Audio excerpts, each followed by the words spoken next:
perspective though. The last time I did an Ironman, truth, I was passed by a nun, a senior citizen, and a guy with 2 prosthetic legs.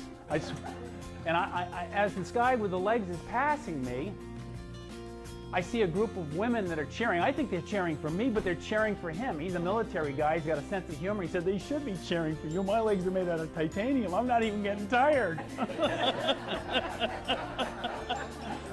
So I'm living proof that you don't have to be a good athlete to be doing some of the stuff that I've done. All right, I want to talk specifically about 3 different things. I want to talk about your life. I want to talk about your vitality. I want to talk about the things that make you alive. Before we do that, one of the things I always do, especially with morning groups, is I do a little exercise to get the dopamine levels to rise in your brains. I'm going to call upon my laughter coach to come up here. We have a laughter coach. Give her a round of applause because Carolyn Finch. If you need a great laughter coach, Carolyn is your person. All right, so Carolyn, if you would stay right there. All right, I want the rest of you to stand up. We do this exercise for 2 reasons. Number 1, we know that the dopamine levels in your brain are lower during the morning, and we want to raise them. The second thing, well, I'll tell you what the exercise is first, and then I'll tell you the reason why we're doing it. So we want to raise your dopamine levels. So what we're going to do is we're going to do a forced laugh. When I give you a count of 3, I'm going to have you laugh as hard as you possibly can. Do you know that your dopamine levels, even if it's a forced laugh, actually go up the same way that they would be if it was genuine laughter? So we're going to do that. But and I want it to be as big as you can muster. Here's the reason why. There's another conference down the hall, and we always want those people to think we're having more fun than they are. All right, so on the count of 3.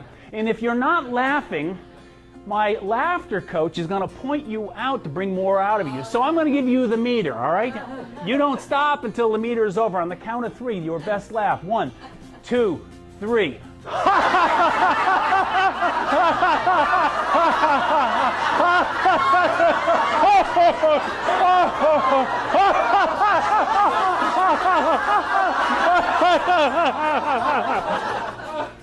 That was terrible. I was at a senior center 2 weeks ago, and there was a lady strapped to an oxygen tank that did a better job. We're going to do it again. On the count of 3. 1. All right, sit down. You look silly. Do you realize, did you guys notice that for some of you, you actually transitioned from a forced laugh to a genuine laugh? One of the things I read this a few years ago, that children, on average, laugh like 1,500 times a day, whereas adults only laugh about 100 times a day. When you go down the road sometime in your car, force yourself to do that and bring yourself back on track. I'm on my 4-hour swim. It's daylight now, and I come up to the boat ramp, and there's an older gentleman there. His name was Mr. Armstrong. He told me he was 72 years old. And he asked me, why are you out here? And I said to him, well, when I get to England in a few months, I may be called at 2 o'clock in the morning. You don't know, you're on call for 24 hours, and I may have to get out there at 2 o'clock in the morning when it's pitch black. And the way your body adjusts when it's pitch black is very different than when you can orient yourself and see the boat and you can see the things next to you. So you don't know if you're going to get seasick, so you practice in all sorts of conditions. So I told him that was the reason why I was out there. He listened to my story, and then he said, you know, why are you really out here? Why are you really out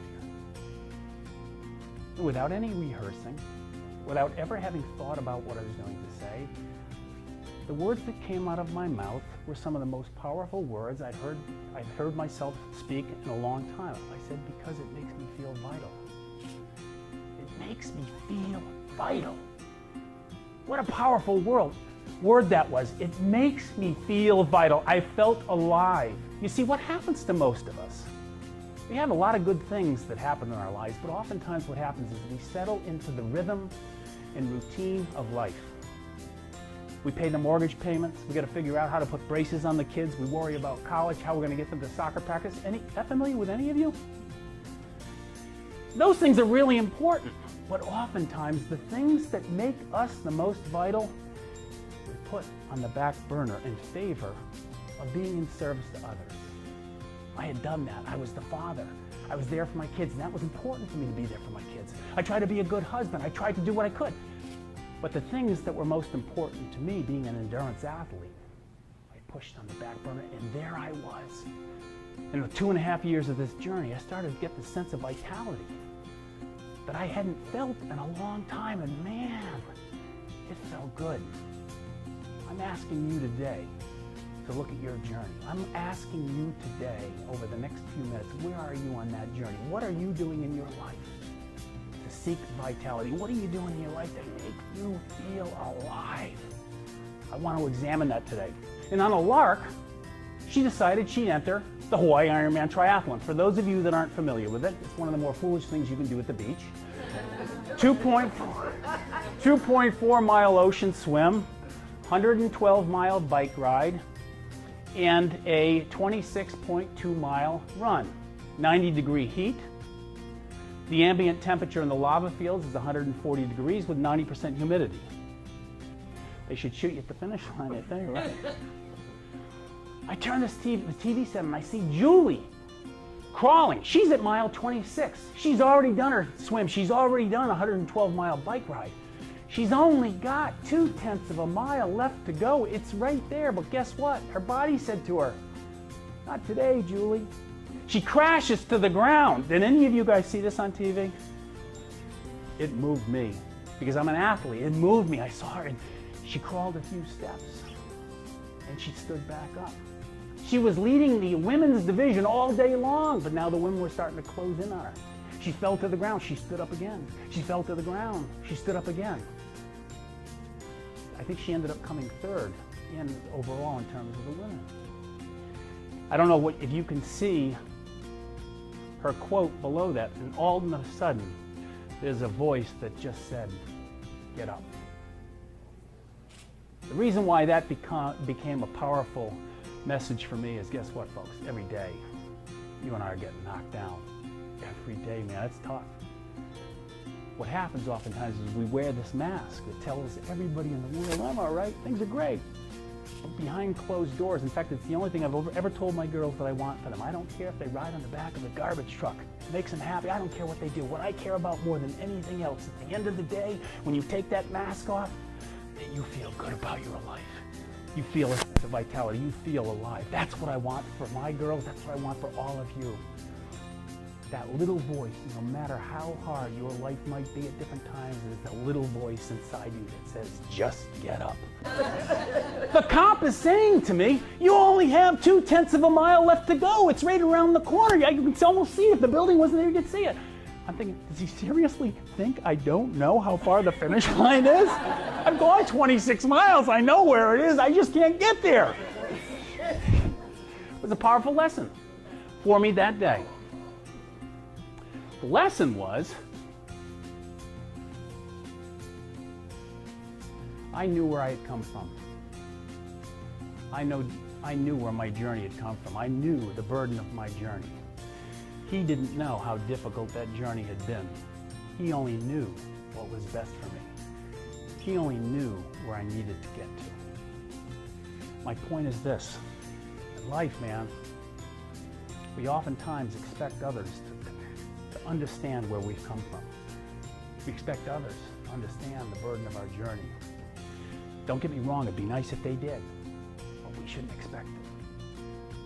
Because our journey is our own journey. We need to do the best we can to navigate it and not have high expectations. If we get the support from other people, that's great. But by the same token also, I want you to think about, it's easy for us to see what somebody else should be doing with their life. I've been an expert on that. I've been married for 20 years. I'm an expert on how my wife could improve our relationship. We've all done that, right? It's not fair to expect someone else to understand the full burden of our journey, and it's not fair for us to tell them what's best for them. Where I was promptly asked, what division are you in? This is my 4th triathlon. How did I know what division I was in? The guy looks at me up and down. There were a bunch of people in the office that day. The guy scans me up and down. I think he's looking at my cleanly shaven legs. He said, well, how much do you weigh? I said, I weigh 225 pounds. He says to me, oh, you're a Clydesdale. People erupt in laughter. You're a Clydesdale. So you guys know what a Clydesdale is. Clydesdale's a giant workhorse. Now, in the field of long-distance triathlon, they have thoroughbreds. And here I am, a Clydesdale. So he said, you're a Clydesdale. I heard, you don't belong. He said, you're a Clydesdale. I heard, you're not good enough. He said, you're a Clydesdale. I'm thinking, I shouldn't be here. That ever happened to you? I wasn't sure what I should do. It spent all his time training. Fortunately for me, there was a guy in the office that day that changed my life. His name was Keith Albright. I walked out, and Keith saw that I felt like I'd just been hit in the face. He said, you okay? And I said, not really. I knew that I shouldn't have been here. I knew I didn't fit in.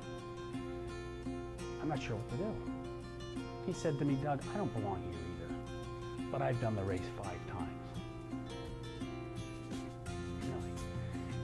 He said to me, it's not a question if there are going to be times in your life that you don't fit in.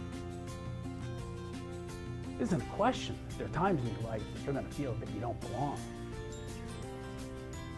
Not a question if there are going to be times when you don't feel you're strong enough, pretty enough, young enough. There's not a question about that. The question is, Doug, the question is, what will you do when you feel that way?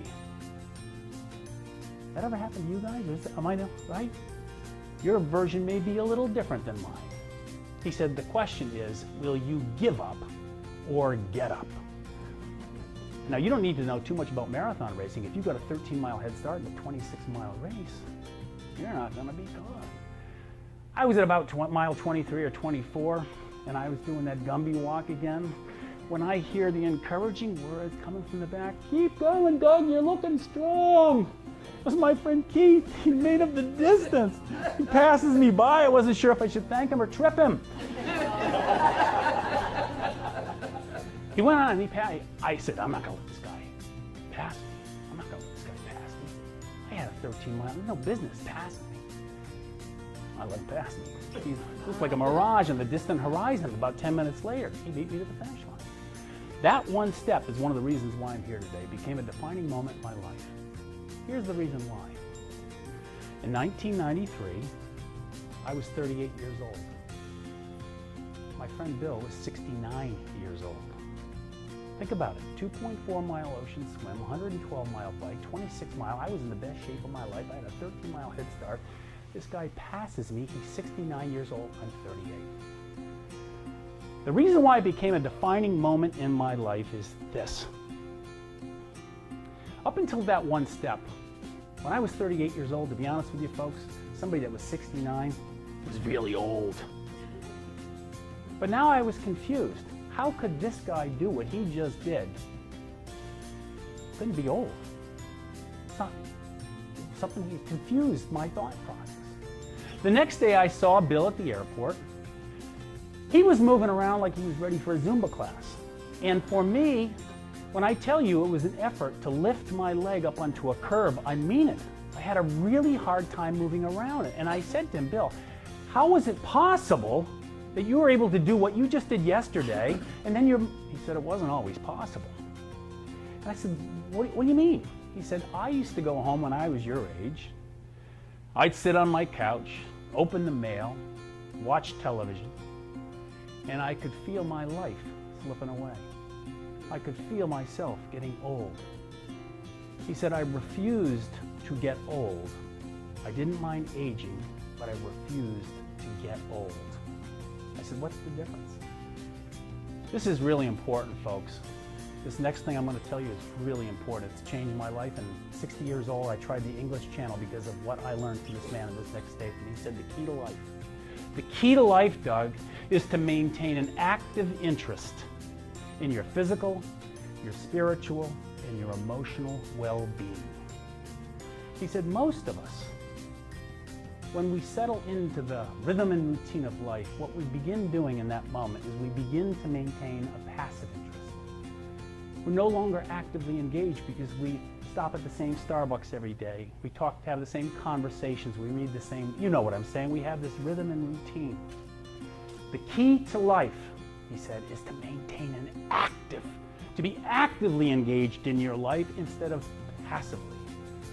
The key is to actively engage. If you've always wanted to learn how to play the guitar, guess what? Play the guitar. I had a friend that came up to me after a speech a year ago, and he said, Doug, I always wanted to learn how to scuba dive. Never did it. How come? I said, didn't know how to swim. He's taking swimming lessons now. Whatever it is that you need to do, whatever is still there, I want you to look at that. You know that you have big things still left inside you. We all have those dreams. We all have those things inside us, but oftentimes we give the excuse, I don't have enough time. I'm getting too old. If it's there, I promise you this. I don't care how big that dream is that you have inside you. I can promise you this. He who planted that dream within inside you would not have planted it there if he or she didn't plant the corresponding ability to make that dream come true.